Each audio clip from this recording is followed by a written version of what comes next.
What if we told you that one of the most iconic fashion brands in history was built with just $40 and a dream? Daymond John, the mastermind behind FUBU, didn't come from wealth or privilege. Growing up in the streets of Queens, New York, he saw a gap in the market and decided to take a bold risk that would change his life forever. How did a young entrepreneur with no formal business training turn handmade hats into a billion-dollar brand? The answer lies in grit, creativity, and an unrelenting belief in the power of his vision. From mortgaging his family's home to marketing his brand through hip-hop legends, Daymond John overcame every obstacle in his path. Stay with us as we dive into the extraordinary journey of Daymond John, from hustling on the streets to becoming a global icon. This is more than a story of business success. It's a tale of empowerment, resilience, and a reminder that no dream is too big if you're willing to put in the work. Humble beginnings in Queens. Daymond John's journey began in the heart of Queens, New York, where he was raised by a single mother after his parents divorced. Growing up in the Hollis neighborhood, he witnessed both the struggles and the vibrancy of urban culture. His mother worked long hours as a caregiver to support the family, instilling in him the values of hard work and sacrifice. Despite limited financial resources, John was entrepreneurial from a young age, taking on odd jobs to help make ends meet. From handing out flyers to waiting tables at Red Lobster, he was no stranger to hustle. John's neighborhood was also a hub for hip-hop culture, which was on the rise in the 1980s and 1990s. He saw firsthand how music, fashion, and identity were intertwined. Yet he noticed a gap in the fashion industry. There were no clothing brands that truly represented the growing influence of urban culture. This realization planted the seed for FUBU, a brand that would eventually bridge the gap between fashion and the hip-hop movement. But the path was far from straightforward. The $40 startup. The origins of FUBU trace back to a simple but powerful idea: handmade wool hats. In the early 1990s, John saw people wearing expensive hats that he believed he could make for much less. With just $40 in his pocket, he purchased fabric and borrowed a neighbor's sewing machine. The hats he created were stylish yet affordable, and they quickly became a hit in his community. Selling them on the streets of Queens, John and his friends earned $800 in a single day. Encouraged by this success, John decided to expand his product line to include t-shirts, sweatshirts, and other apparel that resonated with urban culture. With no money to rent a workspace, his home became the FUBU headquarters. His mother played a critical role, helping him sew the clothes and eventually mortgaging their house for $100,000 to fund the growing business. This bold move was a turning point, demonstrating their collective belief in the brand's potential. FUBU was no longer just a hobby, it was a burgeoning business. The birth of FUBU, for us, by us. The name FUBU, short for us, by us, reflected the brand's mission to create clothing that authentically represented the urban community. John believed FUBU could be more than just a fashion label. It could be a cultural movement that empowered and celebrated the voices of hip-hop and urban youth. This ethos set FUBU apart from mainstream brands, which often overlooked or misrepresented this demographic.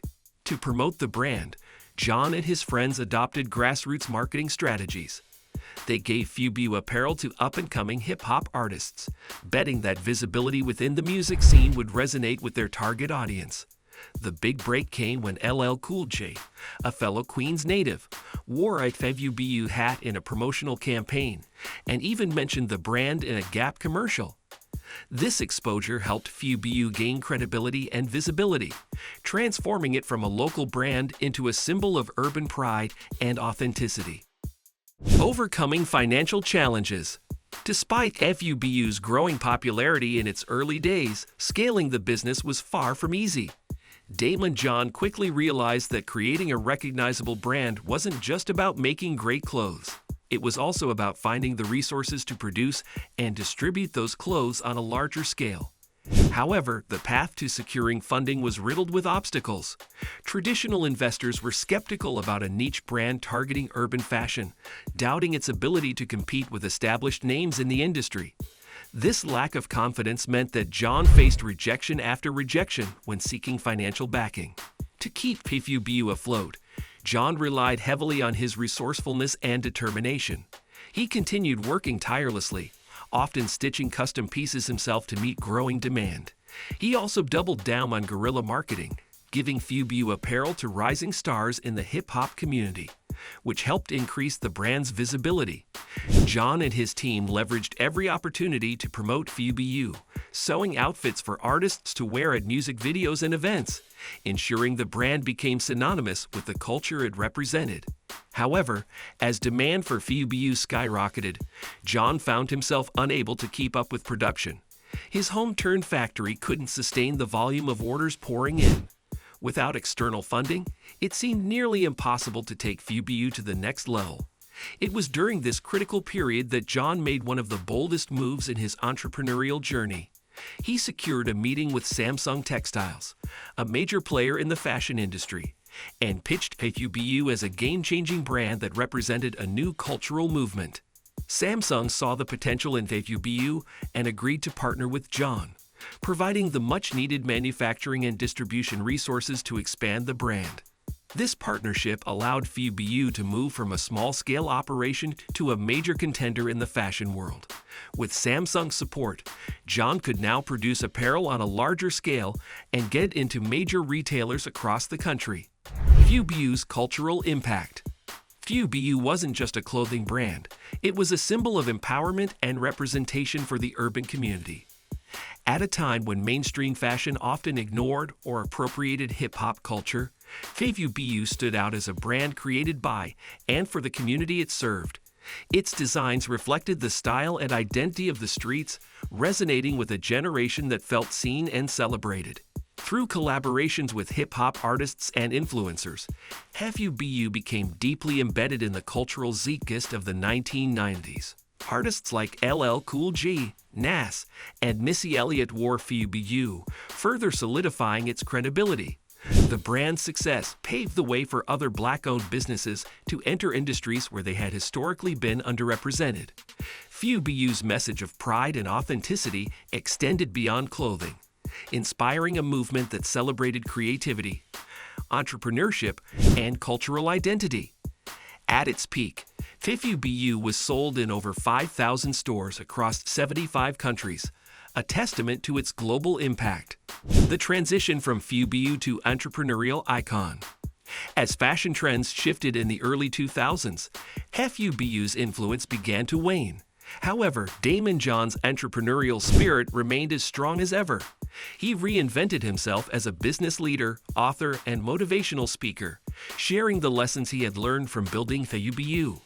In 2009, John joined the cast of ABC's Shark Tank, where he gained a new platform to mentor aspiring entrepreneurs.